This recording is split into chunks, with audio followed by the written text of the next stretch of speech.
Martin, hello. Hello, you're from Ukraine. I'm very glad to meet you and see you. Nice, likewise. First of all, please tell me a little bit about yourself, about for our viewers. Where do you live? What do you do, etc.? Right now, Yes. like everything else in the world, life is shit, right?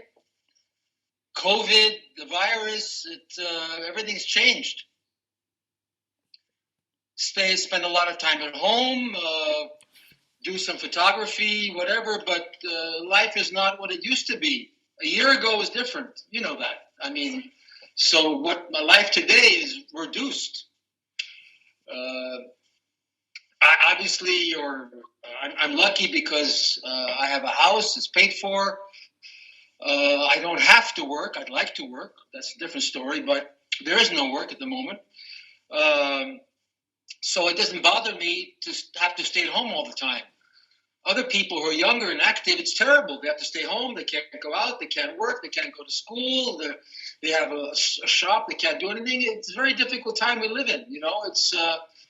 I keep on saying, think about how people lived between 1980 and 1920. That was 2 years. 50 million people died in the world. How did they survive? And we're complaining today when life is much easier for us. So I don't know. It's tough. It's not easy, but it's okay. I cook, I read, I watch movies, I take pictures when I can, and that's it. That's my life today.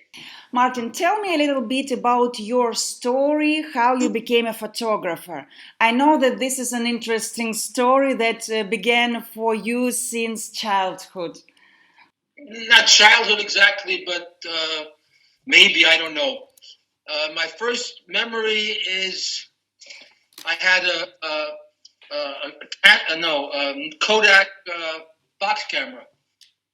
Those little things that were made of plastic. I was 6, 7 years old, and I took pictures of it. Took pictures with it, nothing great, just snapshots of my girlfriend who was in Prague, New York. So those are my first photographs.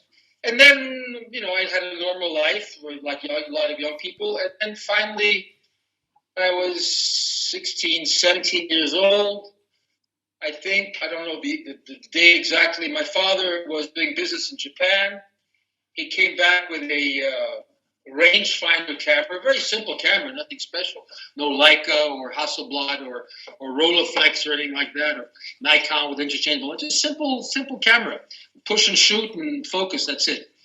And he didn't know how to use it, so I took it and I took pictures with it. And I entered my photographs in a contest in New York World Telegram and Son, and I got third prize in color, $25 or something. I was very excited. And that's how it started. And then years later, I was really interested in photography, and I ended up enlisting in the army. Because, at the time, this was time of Vietnam, either you got drafted, you get your ass sent over to Vietnam and probably get killed. Didn't want to do that, so I enlisted.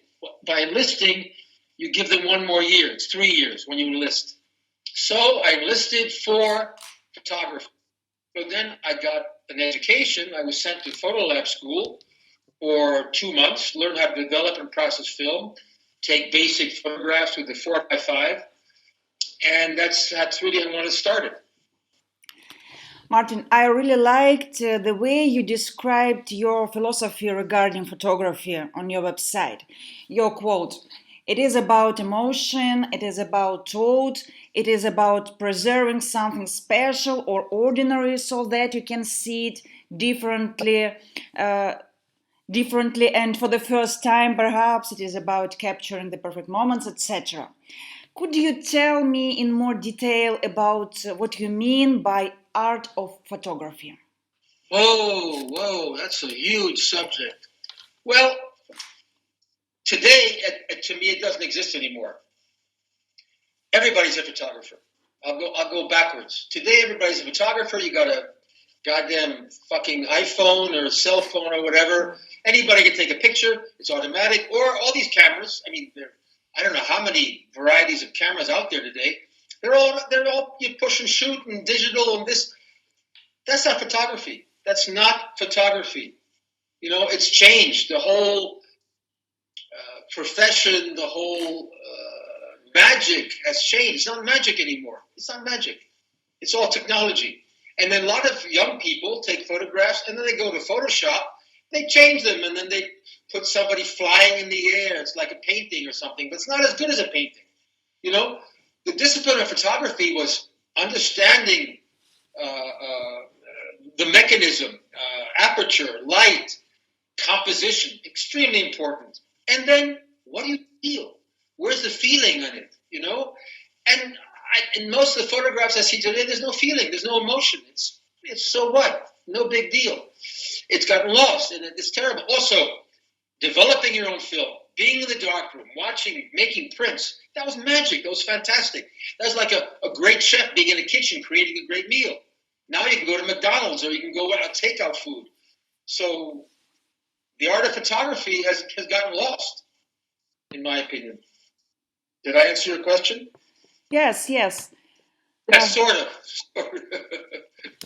But could you describe more detail about this way you write on your website about perfect moment, about to see some special? It's very interesting. Okay. All right. Mm-hmm. It takes a lot of discipline. It's about seeing and being in the moment, being observant, being aware of everything around you, and anticipating.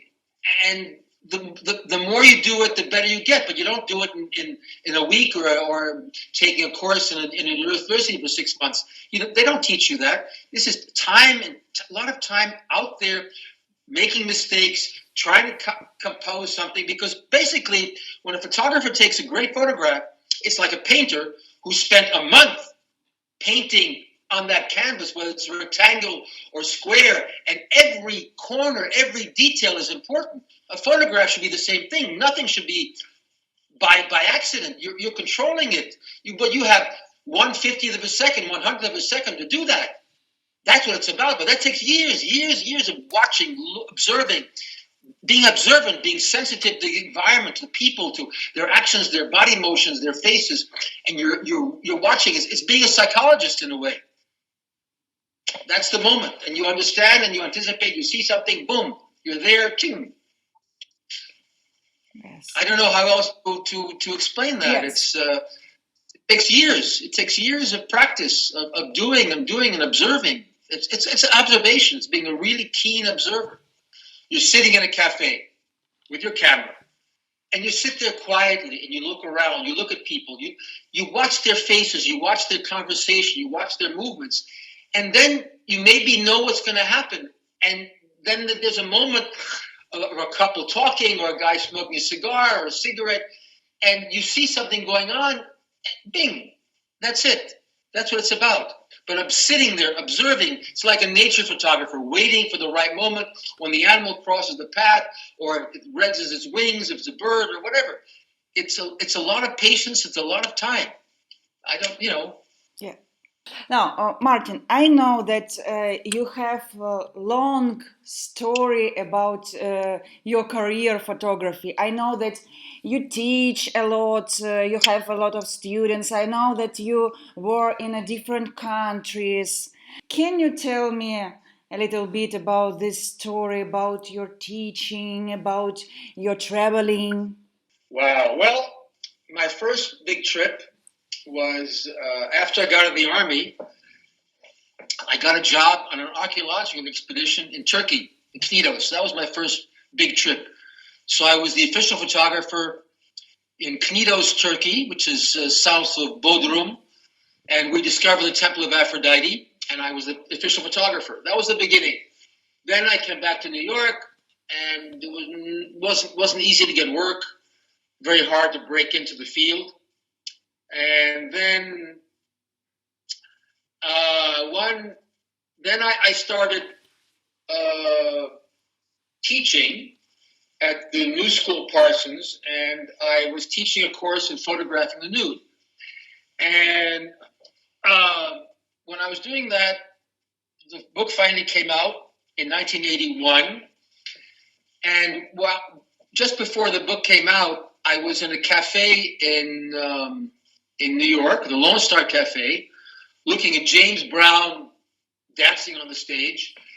And I'm in the mezzanine, and I see a group of people, two couples, a few tables away. One guy, big mustache, nice vest, cowboy boots up to his thing.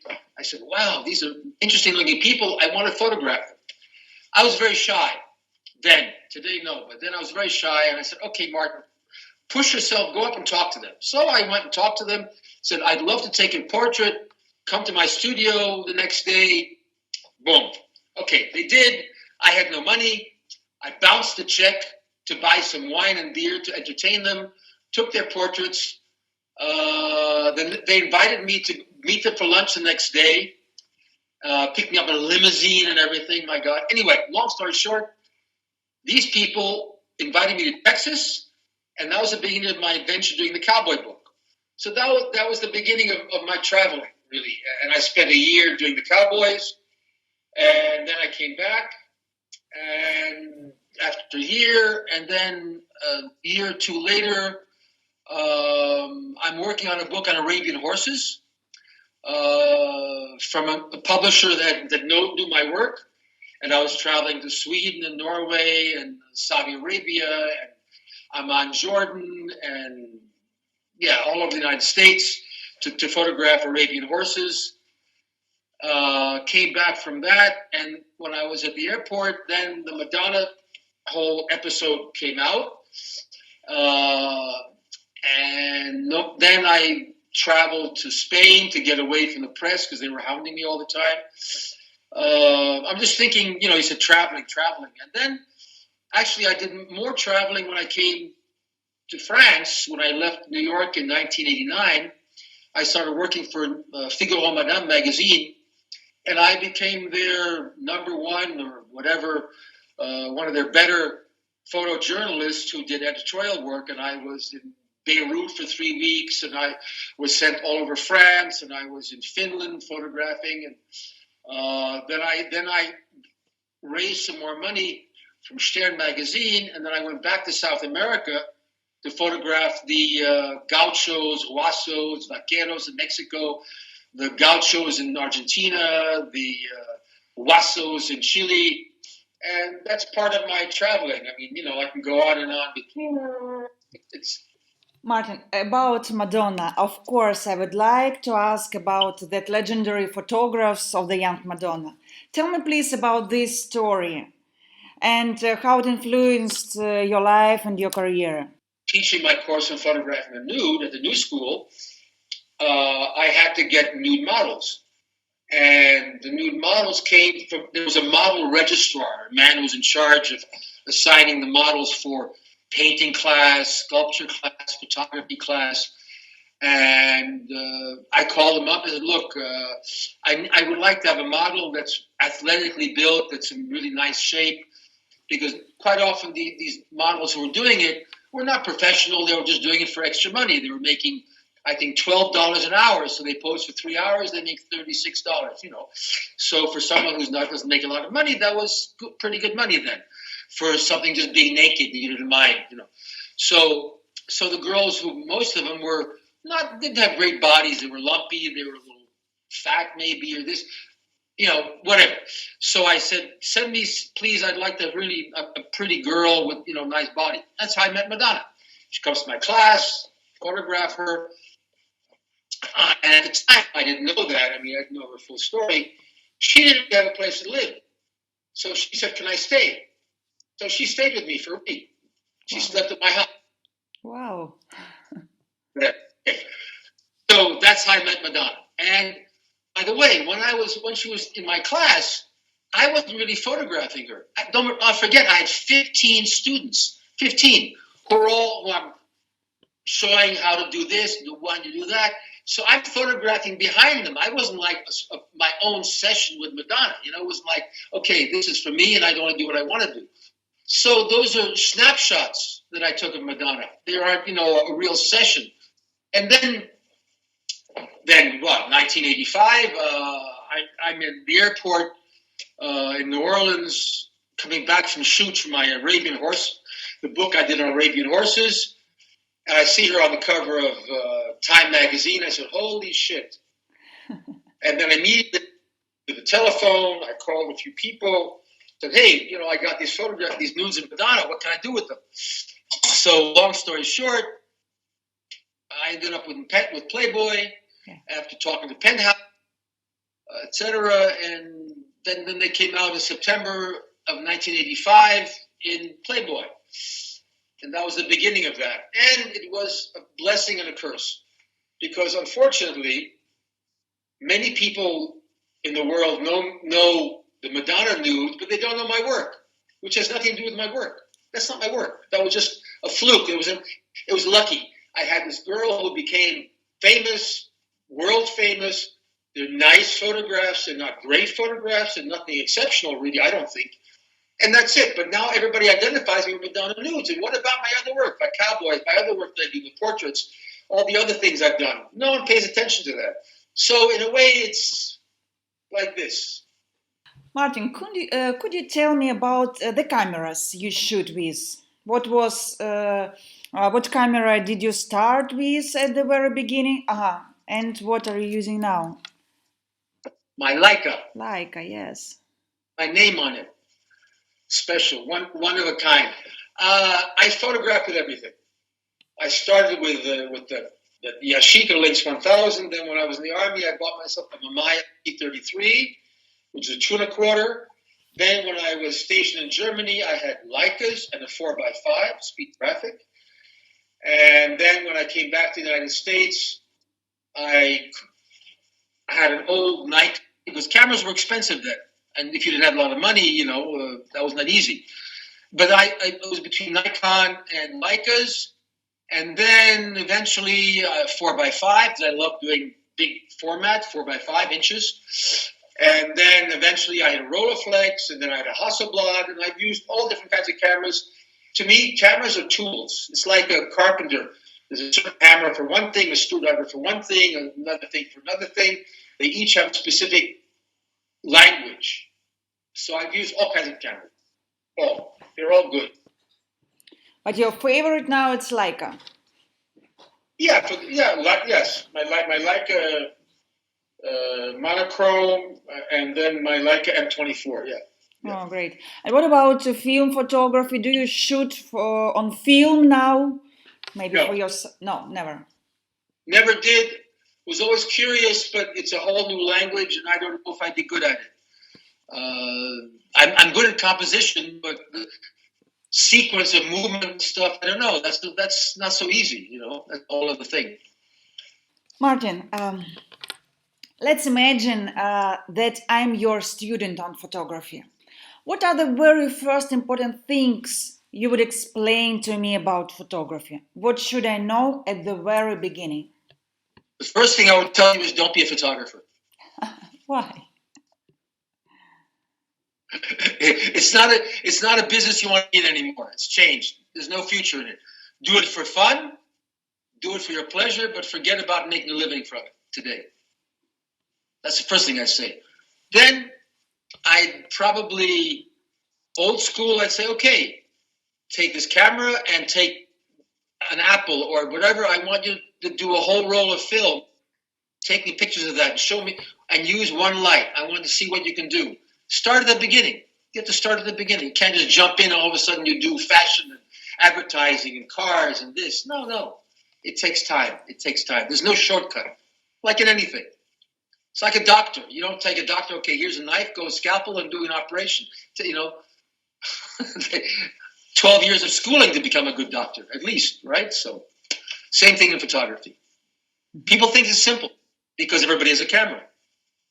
But it's not simple, really, to take great photographs that mean something, that you can hang on a wall, There's no simple explanation for it. There's no simple shortcut in a little interview like this that I can explain. There's a lot of stuff. It takes time. It takes time. It's time. You can't skip time and experience.